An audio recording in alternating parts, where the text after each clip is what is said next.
صحیح. تو اس میں ابھی جو گزشتہ روز جو ہم نے دیکھا کہ بڑی اس وقت پارٹی کے اندر لڑائی چل رہی ہے، اس میں بلکہ جنرل سیکرٹری نے یہاں تک کہہ دیا کہ میں چیئرمین کو نوٹس جاری کروں گا. کیا سیکرٹری کے اتنے اختیارات ہیں کہ چیئرمین کو نوٹس جاری کرے؟ پھر اس کے بعد جو سلمان اکرم راجہ صاحب ہیں، ان کو کس بات کا خوف ہے کہ بیرسٹر گوہر اگر پارٹی کا چیئرمین ہے، عمران خان کو اگر جا کے مل بھی لیں گے تو اس میں کیا قباحت ہے؟ وہ کیا کرنا چاہتے ہیں؟ کس کی زبان بول رہے ہیں وہ؟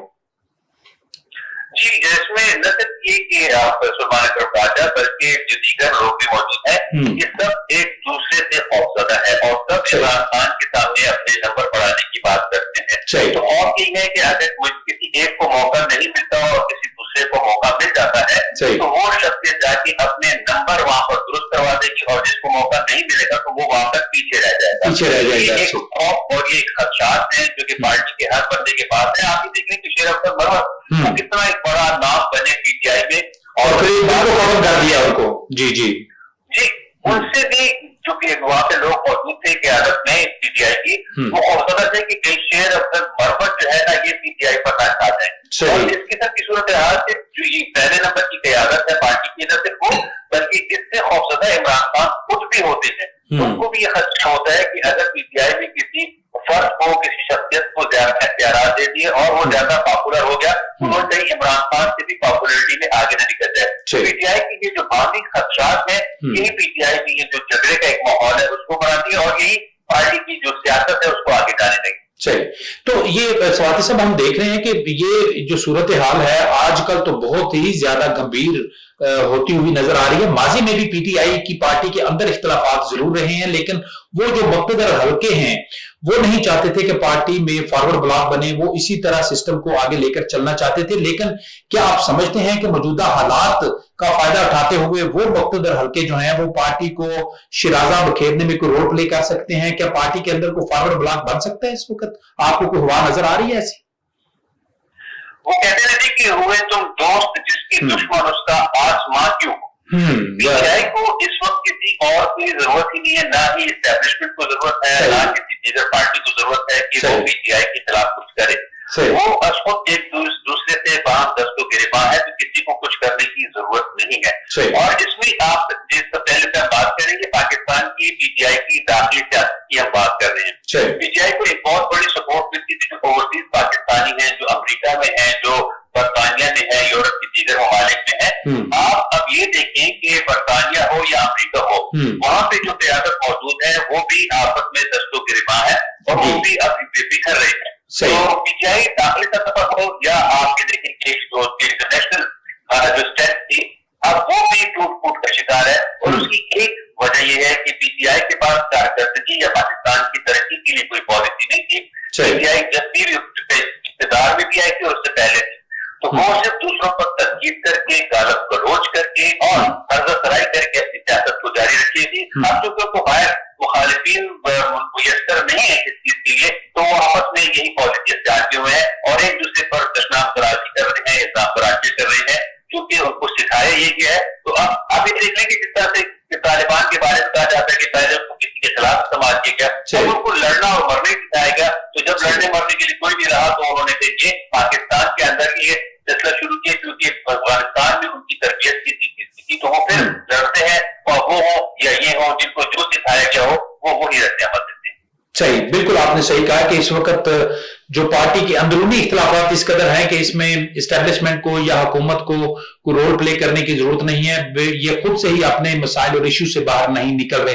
لیکن اب سواتی صاحب یہ پیدا ہوتا ہے کہ ایسی صورتحال میں جیسے کہ ہم نے گزشتہ ہفتے دیکھا کہ پی ٹی آئی کی طرف سے گنڈا پور اور برسٹر سیف کو اسٹیبلشمنٹ کے ساتھ مذاکرات کے لیے ان کو ذمہ داری سونپی گئی اور اس حوالے سے خبریں بھی میڈیا کی زینت بنتی رہی. تو آپ کیا سمجھتے ہیں کہ وہ جو پس پردہ جو مذاکرات اس وقت چل رہے ہیں اسٹیبلشمنٹ کے ساتھ، ان پر جو حالیہ پارٹی کی جو صورتحال ہے اس کے کچھ اثرات مرتب ہو سکتے ہیں؟ جی، میں نہیں سمجھتا کہ کوئی ایسے مذاکرات ہو رہے ہیں کسی بڑی سطح پر، اور اس سے پہلے وہی تاثر دیتے رہے اور وہ بھی اپنی جو پارٹی کے لوگ ہیں دیگر لوگوں کو دلچسپی کی جو تھی کہ ہماری کوئی اسٹیبلشمنٹ سے بات کرنی. اسٹیبلشمنٹ اس وقت ان سے بات کرنے کے بالکل موڈ میں نہیں ہے، اور اس ساتھ یہ دیکھیں کہ جو عالم سواتی ہے ابھی سے کچھ دن پہلے کی آپ ویڈیو دیکھ لیں کہ انہوں نے اس بات کا اعتراف کیا ہے کہ ہم تو ان سے بہت کوشش کرتے ہیں لیکن وہیں سے ہمیں کوئی جواب نہیں ملتا. اس کی وجہ یہ ہے کہ اسٹیبلشمنٹ کو بھی کوئی دلچسپی اس لیے نہیں ہے کہ اسٹیبلشمنٹ کے لیے پی ٹی آئی اس وقت کچھ بھی نہیں کر سکتی. اسٹیبلشمنٹ کو ایک ایسی پارٹی کی ضرورت تھی کہ جو ملکی معاملات کو, ملکی معیشت کو درست وقت میں لے جائے. اور اس وقت کی موجودہ جو ہم بات کریں اسٹیبلشمنٹ کی, جو ہمارے آرمی چیف ہے وہ اس بات کے میں بالکل ان کا ذہن واضح ہے کہ وہ پاکستان کی ترقی چاہتے ہیں اور پاکستان کی معیشت کو وہ یہ کہتے ہیں کہ سلامتی کے امور ہو, سفارتی امور ہو, جب تک ہماری معیشت مضبوطی ہوگی تو ہم ان معاملات میں کمزور رہ سکتے ہیں. لہٰذا معیشت کی مضبوطی پر ان کی توجہ ہے اور موجودہ حکومت اس پر بھرپور کام کر رہی ہے اور جو اشاریے وہ مثبت ہو چکی ہیں. تو اس جو منظر نامے میں پی ٹی آئی کی ہونے کوئی ضرورت نہیں, لہٰذا وہاں سے تو بات چیت نہیں ہو رہی. اور اگر ہو بھی رہی کہیں کوشش کی جاتی ہے تو بہت نچلے سطح پر بات کہیں پر وہ کرنے کی کوشش کرتے ہیں اور اس میں بھی ان کی اس طرح سے سنوائی نہیں ہوتی. اور جن کو اسٹیبلشمنٹ کو کوئی ضرورت نہیں ہے, نہ ہی وہ اس وقت اس پہ آن بورڈ ہے. صرف یہ تاثر دیا جاتا ہے کہ ہم بات چیت کر رہے ہیں تاکہ کچھ حلقوں میں اس سے ان کی جو سیاسی جماعت ہے اس کی تشفی ہوتی ہو. جو میری معلومات ہے وہ اس کے علاوہ کچھ بھی نہیں. صحیح. تو اس میں ان کے پی ٹی آئی کی مشکلات مستقبل میں کم ہوتی ہوئی ہمیں دکھائی نہیں دے رہی اور یہی گراؤنڈ ریئلٹیز ہے ناظرین محترم, کیونکہ جو حقائق ہیں اس کو چھپایا نہیں جا سکتا. سوشل میڈیا کے ذریعے جھوٹ تو پھیلایا جا سکتا ہے, ایک بیانیہ تو بنایا جا سکتا ہے.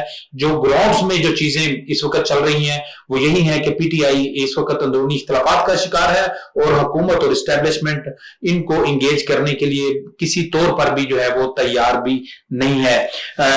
آگے بڑھیں گے سوادی صاحب, ہم دیکھتے ہیں کہ اس وقت عالمی اقتصاد بازاری کا شکار ہے عالمی معیشت, اور اس حوالے سے اس کی سب سے بنیادی وجہ یہی ہے کہ جو ڈونلڈ ٹرمپ کی حالیہ پالیسی ہیں, خاص کر جو انہوں نے پوری دنیا کے مختلف ممالک کے حوالے سے جو ٹیرف کا نفاذ کیا, پھر وہ جوابی ٹیرف کا بھی سلسلہ شروع ہو چکا ہے. چین نے بھی جوابی ٹیرف امریکہ پر عائد کر دیا. پھر اس کے بعد گزشتہ روز ہم نے دیکھا کہ یورپی یونین نے بھی امریکہ کے خلاف جوابی ٹیرف کی باقاعدہ طور پر منظوری دے دی ہے. تو آپ کو یہ حالات کس طرف نظر آتے ہیں جاتے ہوئے؟ کیا یہ صورتحال جو ہے یہ ترقی پذیر جو ممالک ہیں ان پر کس حد تک اثر انداز ہوں گے؟ دیکھیے, جب عالمی سطح پر معیشت پر منفیت آتی ہے تو اس کے اثرات تو وہ ترقی یافتہ ممالک ہوں یا ترقی پذیر, ہر ایک پر اس کے جو جزا ہوتا ہے اس کے مطابق اس کا حصہ وہ ملتا ہے منفیت کا. اگر ہم مجموعی طور پر دیکھیں تو جو ڈونلڈ ٹرمپ ہے انہوں نے یہ ایک کارڈ کھیلا ہے اور اس وقت اس طریقے سے عالمی سطح پر معیشت کی صورتحال ہے. ممکنہ طور پر یہ بھی ہو سکتا ہے کہ جب جو ڈونلڈ ٹرمپ ہے انہوں نے جو بھی کیلکولیشن کی ہوئی تھی معیشت کے حساب سے کہ اس میں پیدا ہو تو وہ شاید اگر نہ ہوا تو یہ امریکہ کو ایک بڑا دھچکا لگے گا. اور دوسری بات اس سے یہ ہے کہ جب یہ صورتحال سامنے آئی ہے تو جو بڑی معاشی طاقتیں ہیں جیسے چین ہے تو اب اس کے بعد وہ متبادل جو ذرائع ہیں معیشت کے ان پر بھی غور و غور شروع کریں گی تاکہ جو امریکہ کی مونوپلی ہے معیشت پر وہ کسی نہ کسی طریقے سے کم ہو سکے تاکہ کسی بھی وقت امریکہ اپنی مرضی سے پوری دنیا کی معیشت کو متاثر نہ کر سکے. اگر اس وقت ہم یہ دیکھیں تو یہ جو معاشی صورتحال ہے یہ اب ایک ری شیپ ہوگی. یہ ری شیپ اس طرح سے ہونے کے امکانات ہیں کہ جس چیز کے لیے دنیا تیار نہیں ہے اب کیونکہ وہ مسئلہ سامنے کھڑا ہوا ہے تو اب اس کے متبادل کیا ہو سکتے ہیں وہ اس پر جائیں گے اور اس سیٹلمنٹ میں 6 مہینے سے 1 سال کا عرصہ لگ سکتا ہے کہ دنیا ایک نئی ریشیپ کرے جو اپنی معاشی پالیسی ہے جو سب ہے. اور اس دوران میں اب بہت سے ممالک پر منفی اثرات آ سکتے ہیں. میں سے پاکستان کی بات کروں گا, پاکستان پر اس کے اثرات کو پائیں گے لیکن پاکستان کے پاس اس کے متبادل موجود ہیں. اور ایک بات میں یہ کر سکتا ہوں کہ جس غلط فہمی میں امریکی صدر نے یہ کام کیے ہیں انہوں نے یہی کہا ہے کہ جو مصنوعات ہیں ہم جو باہر سے برآمد کرتے ہیں یعنی امریکہ اس پر ڈیوٹی بھی لگائی جائے کہ جو لوکل مینوفیکچرنگ ہے اس میں اضافہ ہو سکے. لیکن آپ یہ دیکھیں کہ بہت سی ایسی صنعتیں ہیں, ہم مثال کے طور پر ابھی جوتے بنانے کی آپ کچھ بڑی بڑی ٹیکنالوجی کی بڑی بڑی مشینیں دریافت کی جاتی ہے, بنائی جاتی ہے, دفاعی کو بھی بڑے جہاز بنائے جاتے ہیں, امریکہ پہنچ جانے والی ہے. یہ چھوٹی صنعتیں جو تھیں یہ امریکہ نے باہر منتقل کر دی تھی اور اب امریکہ میں جو ویجز ہیں جو وہاں پر ان کو ادائیگی کرنی پڑتی ہے لیبر کو یا انجینئرز کو وہ اس کے جو ریشو ہے وہ زیادہ ہے. اب اگر کوئی مثال کے طور پر جوتے کا کارخانہ امریکہ میں لگایا جائے, امریکیوں کے جوتے